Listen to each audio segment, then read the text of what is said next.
आपल्याला आज काय मूर्तीची प्रतिष्ठा करायची आहे, तर त्याच्यासाठी सर्वतोभद्र मंडल म्हणजे सर्वतो म्हणजे सर्वांचं आणि भद्र म्हणजे कल्याण, त्या पूर्ण ग्रामस्थांचं कल्याणकारी जी काही आपली प्रतिष्ठा आहे, सर्वांचं कल्याण करणारी ती प्रतिष्ठेचं मुख्य मंडल म्हणजे काय, ते सर्वतोभद्र मंडल, प्रधान मंडल ज्याला म्हणलेलं आहे.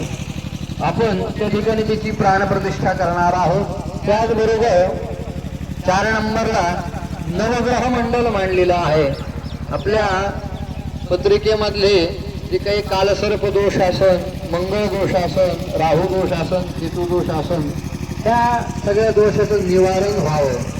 राजाचा रंक आणि रंकाचा राजाचं कुणी करणारे आहेत तर हे नवग्रह आहेत. आपण म्हणतो एखाद्याकडं काहीच नसतं सर्व काही येतं, हे कशामुळं?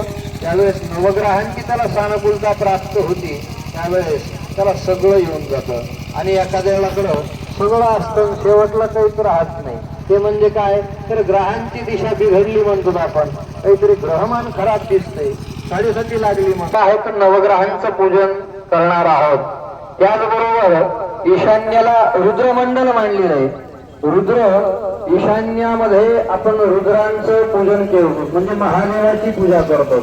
कारण की दक्षराजाने ज्यावेळेस यज्ञ केला होता, त्या यज्ञाचा म्हणजे सगळ्यांना देवदेवांना आवाहन केलं, मात्र त्या ठिकाणी महादेवाला आवाहनच केलं नाही.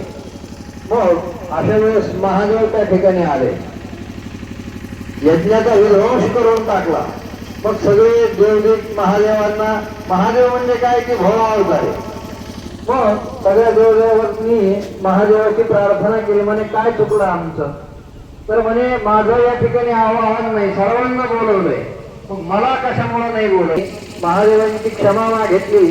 म्हणून आपण कुठल्याही कार्यामध्ये ईशान्याला महादेवाचं पूजन करतो, महादेवाचं पीठ मांडतो आणि त्या ठिकाणी महादेवाची पूजा करतो. त्यामुळं ईशान्य कोपऱ्यामध्ये या ठिकाणी आपल्याला त्या ठिकाणी मांडलेलं आहे.